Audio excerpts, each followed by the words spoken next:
Hello and welcome to Promenade Française. I can use this background. I could have used this background earlier today because it would block some aspects of the picture.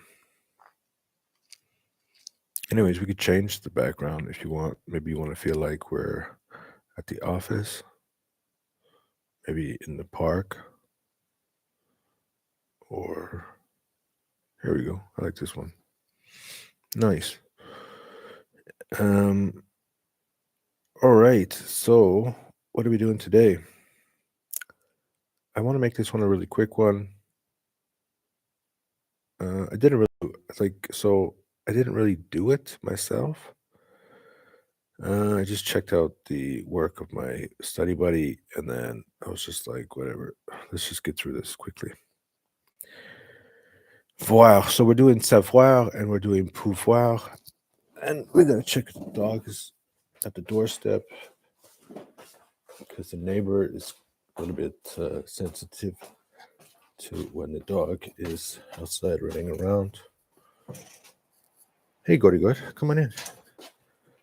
Nice. The dog came back. That is good news. No, I don't have to worry about him. I don't have to worry about my Gordy good. And are you gonna find some numbers? Yeah?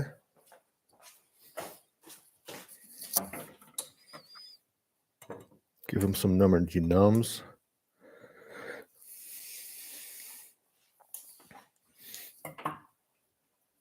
And back to French. Good. Now I'm in a much better mood. Sometimes I worry about him when he's outside. I live in a little village, so there's kind of dogs everywhere. Hey, buddy. And he's gonna have himself a little nap. Okay, so where does it leave us? Complétez une phrase avec le verbe savoir et l'autre phrase avec le verbe pouvoir. Okay, so what's going on? So we did our parole de Mormon this morning, and I don't know, we spent a lot of time. There's like, not this one. There's like a video. I don't know. That was there this morning. It's not on this. Actually, I have a different. What are you doing, Gordon? You okay? There's like another one. It's like an actual video. It's not here. I don't know why. Anyways, et maintenant, Mormon était sur le point de remettre entre les mains de mon fils, Moroni, les annales que je suis occupé à faire. Voici, j'ai été témoin de la destruction presque totale de mon peuple, les Néphites. Et c'est bien de centaines d'années après la venue du Christ que je remets ces annales entre les mains de mon fils. Et je suppose qu'il sera témoin de l'entière destruction de mon peuple. So I'm still doing my reading exercise with my French tutor, which is really like a really good experience. Today she found out that I do not live in the Georgia the Georgia inside of Canada. And I was like, didn't you notice our time zone is the same? Like Lebanon time zone and my current time zone is only an hour difference. How could I possibly be on the other side of the earth if we're in basically the same time zone? And she's like, I don't know. So, anyways, she's this university student. Now later on today, we used to always do the other site, Français Facile. But now, look at this. We had the election yesterday in Canada, and it looks like this guy here, the first one, the red team, pulled ahead. Mark Carney reports répondu ce parti après une majorité aux minorités. I mean, anyway, so if you stretch it out, then we'll be able to see which one's the most popular right now, but it's not really showing what's popular. It's just showing everything.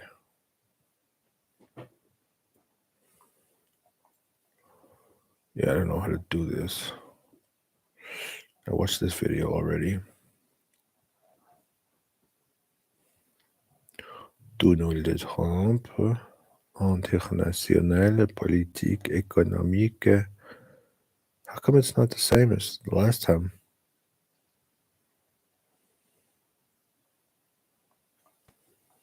À la une.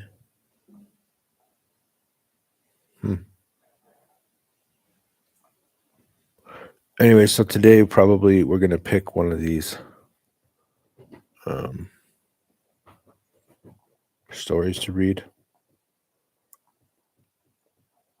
And that'll be that. I don't need to watch the video today, so we'll just go right into this little exercise.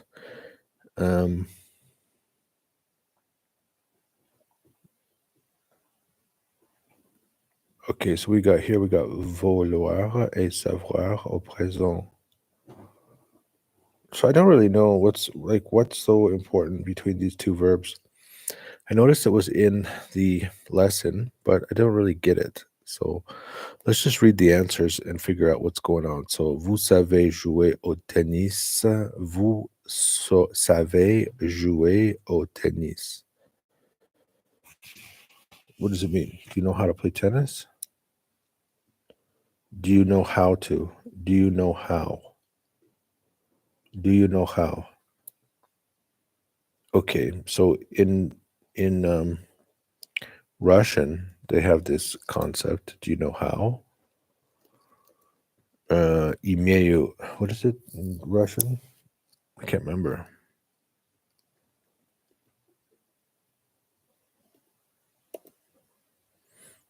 Aussi, non. Here we go. Okay, yeah, имеет. Вы имеете играть в tennis. Do you know how to play tennis? Можешь. Yeah, so this is like, do you know how? It means, do you have the ability to? Do you have the ability to play tennis? And then that's different than, can you play tennis with me сегодня днем, this afternoon? Извините, я сейчас не могу кататься на велосипеде. Кататься на велосипеде. I can't ride a bike. I cannot ride a bike in this moment. Okay. Да-да, мы умеем кататься на велосипеде. Okay, so in this one, it's like, no, I can't ride a bike right now, meaning like I don't have the time. I'm not able. Yeah, see, that's interesting. So in English, we also have this issue of when to use the term not able to and can't. In Russian, it's very clear the difference because they have a word which is like "я не могу." Я сейчас не могу кататься на велосипеде. I cannot ride the bicycle right now. And then "да-да, мы и умеем кататься на велосипеде." It's like, yeah, we know how to. Yes, of course, we know how to ride bikes. Он не может читать газеты, у него нет очков. He can't read the newspaper because he doesn't have his glasses. Нет, они не умеют читать. They don't know how to read. Yeah, exactly. Interesting. So I understand what's going on here now. So then if we use French, vous savez jouer au tennis, it means, are you able? Do you have the ability to play tennis? And then the second one, it says, vous pouvez jouer au tennis avec moi cet après-midi. Would you like to? Would you like to? Can you play? Are you able to? Are you able to? So the first one is, are you able to? Do you know how? Do you know how is different than, are you able to? But then, are you able to is different than can. Yeah, so in English, it's like it switches, depends on the situation. It doesn't actually have the same meaning all the time. But it looks like in Russian and in French, it always has this very specific meaning of savez and pouvez.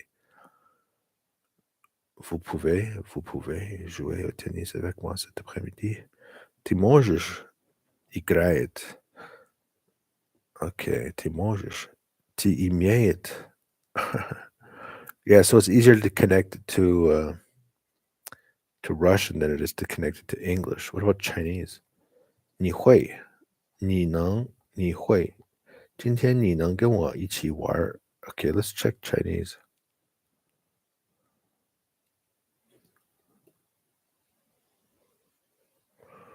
你知道怎么打网球吗？ So this is like, do you know how?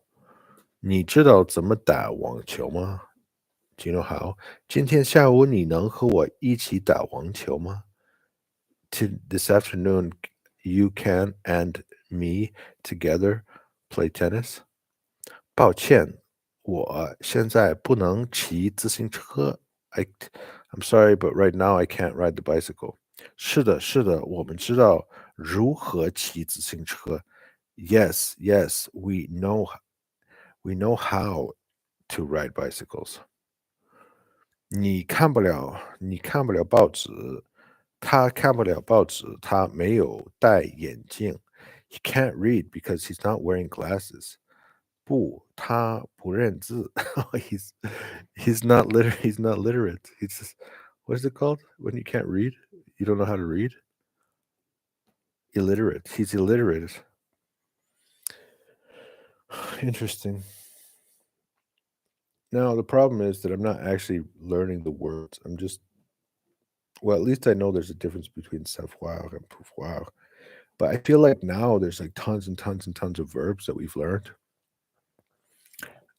but I'm not really able to use any of these verbs in my active speech. So when I'm talking to my tutor, I never like well, first of all, I don't really speak much to my tutor without using Google Translate. That's also kind of how I spoke to my Russian tutors at the beginning as I was starting to learn Russian. I just used Google Translate so we could communicate. And then my tutor was like, "Hey, stop using Google Translate. Just try to speak to me directly." And I was like, All right, next. Fête des phrases. What is it that they veulent. Now, this is an interesting thing. So the thing is that the pronunciation of verbs when you're conjugating it with a plural subject pronoun, like il and el particularly, you always get this ent at the end. And the thing is that you have to pronounce it with the e, but you do not pronounce it with the n and the t. So usually what happens is if there's no e, like if it's vul, it's like v. It's like vol. But then you add the e, it becomes vol. And so you have to read it like vol, as if it has the e, but not the nt. ENT. It's dynamite. Gordy, is it dynamite? Huh? Are you gonna give yourself a little nap before we go running? I know you will. I know you will. Yeah, it's got to give him another minute or two, and he'll be fast asleep. This little doggy dog. All right. So what's next? So 我们想坐火车，我们想去看电影，我们想打网球. So in each of these cases, it says we want. So that's different. Vol is different than pouvoir and savoir. Vous voulez. Okay. So it means want. Ils veulent prendre le train. Nous voulons aller au cinéma. Il veut. See, here's the veut. So what we can do here is we can just erase the other sentences. and then we can listen to Google's translates. Ils veulent, ils veulent prendre le train. Ils veulent prendre. Nous voulons. Il veut jouer au tennis. Okay, so that we don't pronounce the T. Il veut jouer au tennis.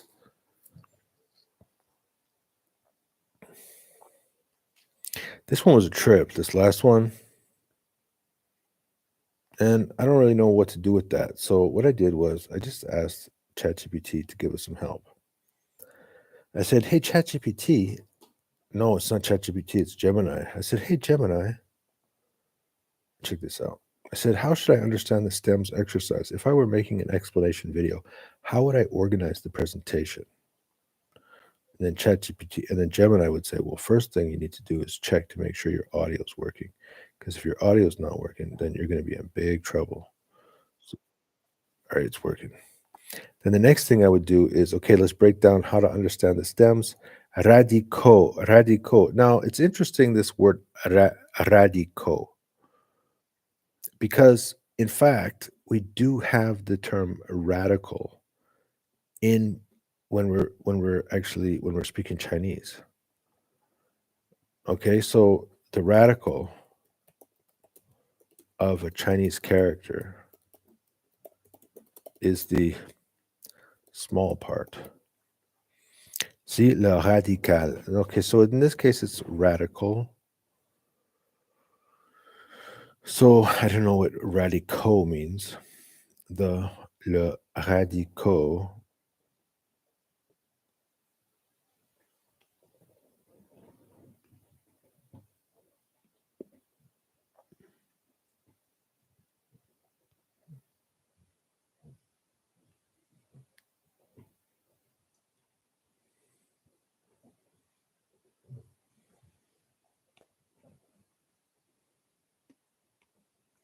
Radico.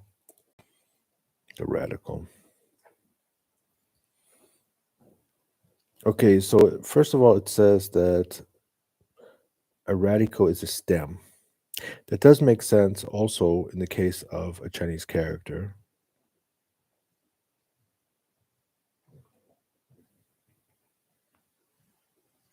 Han 字的部首是小部分. So in Chinese, the radical is this thing on the left side. You see the little thing? In this case, it's 三点水. So it means 3 dots of water. This is 宝盖头, so it means a hat. And then I don't know what this one's called. Anyways, a lot of these. This one has one here as well. This is Ardor. This one has an ear on the side of it. Okay. So in Chinese, there's usually 2 parts to each character. It's either left and a right or a top and a bottom. This one doesn't have 2 parts, and also the rest of them have 2 parts, and this one doesn't have 2 parts. Well, I guess it does. It has these 2 dots on the top. And it has a knife at the bottom.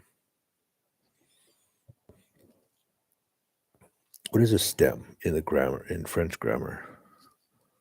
Oh, he's falling asleep. He's going to be out momentarily. The stem or radical is the base part of the verb that remains after you move the infinitive, like I-E-R-I-R-E. Okay, so every French verb ends with E-R-I-R-R-E. For regular verbs, the stem usually stays the same throughout the conjugation. Yes. Parler. The stem is parle. So you have P-A-R-L, P-A-R-L, P-A-R-L stays the same. The point of the exercise focuses on irregular verbs where the stem changes depending on the subject pronoun used during conjugation, specifically in the present indicative tense. Based on the example, the exercise asks you to count how many different versions of the stem appear for each verb of the present tense.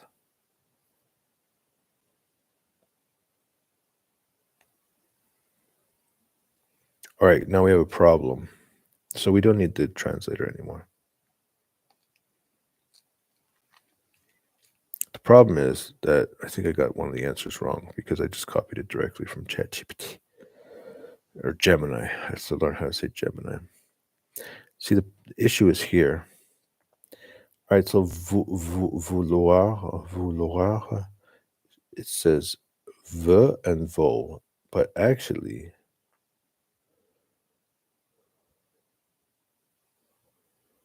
pe, pouv, peuvent. Why it matters. Recognizing these stem changes helps you understand the pattern with irregular verbs. Bonjour. Are you sometimes confused by French like verbs vouloir change so much? Je peux, vous voulons, they look so differently. Why does boire become bouve? What is a stem? Shows a regular verb like parler. Visually separating stems show conjugations. Highlight the stems. Conclusion. Multiple stems. But irregular verbs are trickier. The stems can change. Je peux, nous peut, il peut, ils peuvent. Pouvoir has 3 stems in the present tense. I see.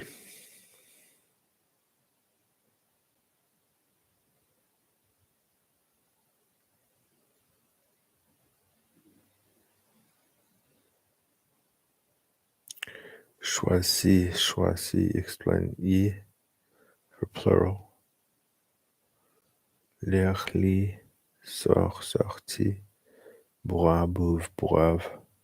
Prenne. Okay. All right, so it's just showing that it has a different stem. Is that everything? Are we done? Yeah, so there you go. So there's a little more. I mean, I didn't really work too hard at it, but certainly it just helps us to package the ideas and to remember it a little bit better.